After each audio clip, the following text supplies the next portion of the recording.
As Calgary's Fairy Tales Queer Film Festival is turning 17, almost legal, not quite though. Joining me this morning with a preview of just a few of the fascinating films being showcased this year, the festival's Executive Director James Demers. Really nice to see you for our yearly visit. Yes. It goes fast, doesn't it? It does. I can't believe it's almost happening. Take us through the sort of evolution of where it's come from and where it is now, this festival. Yeah, well, Fairy Tales started as a two-day kind of special event as part of CSIF, the Calgary Society of Independent Filmmakers programming, and then expanded rapidly into the 7-day festival that it is now. So we run 2 weekends, 7 days kind of straight through, and we also do educational and youth programming outside of that, so we're actually an annual part of the community.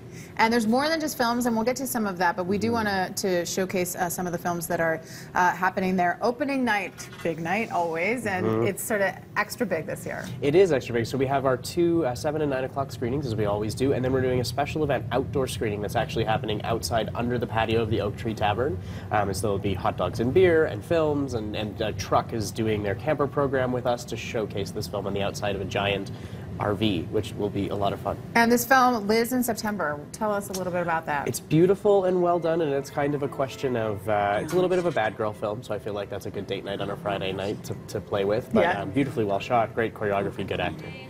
And Retro Night, we were showing some footage from this, you know, Hedwig. I mean, it's a classic now already, right? It is a classic, and with all the work that's done on Broadway, a chance to see John Cameron Mitchell in the original film is really exciting. We have a 35mm copy, so it'll be on original film shipped from Australia, which is exciting. So you'll see the film in a different way than you've ever seen it on DVD or Blu-ray. Yeah, and if you have seen it, you know, in some other, you know, on stage or on Broadway or wherever, it's good to reference this, right? Absolutely. There's Social Justice Night. Take us through that. Yes, Wednesday night on the 27th. So every year we do a Social Justice Night, and this year we have 2 films. Matt Shepard is a friend of mine, and Alex and Allie, which have different stories, but I think will be films that anybody can watch. Matt Shepard, of course, a documentary looking at the life of Matt Shepard, and then also what has happened since the death of Matt Shepard and what has happened with LGBT youth now, and where those shifts have happened in popular culture. Really good film. And then Alex and Allie is a love story told between an American Marine and an Iranian member of the Army in the 70s, and they reunite in the documentary after 35 years. So it's a really beautiful film. Wow, that's intense. And finally, closing night. Of course, there's a lot in between. Regarding Susan Sontag, tell us about that. Well, Susan Sontag, as a classical part of the literary community, she has finally got a biopic. She was most famous in a lot of circles for being the partner of Annie Leibovitz for a very long time, and now she's kind of getting her due for her quotes and literary work. And so this is a really exciting biopic for us to bring into the festival.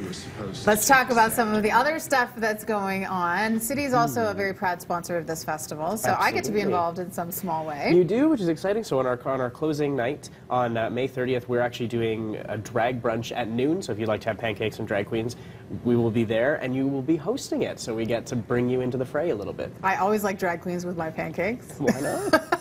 And some of the other programming, you mentioned some of the stuff that's happening, youth programming outside of the festival itself. Yeah, so we run what's called the Youth Queer Media Program, YQMP, and it's an opportunity for 4 to 6 young filmmakers to make their first film, and that they get their own premiere night at the festival, which is Thursday the 28th, and so you can come see their films and then have a Q&A with them after and see what the future of film in Calgary with young people looks like, and so we're really excited about that. That's always a really good opportunity for people. And the film after that, The Year We Thought About Love, is sponsored for the first time by the Kensington BRZ. We have a wonderful partnership with them, and it's a great documentary about kind of youth creating art and taking it out into the world to tell stories from their perspective.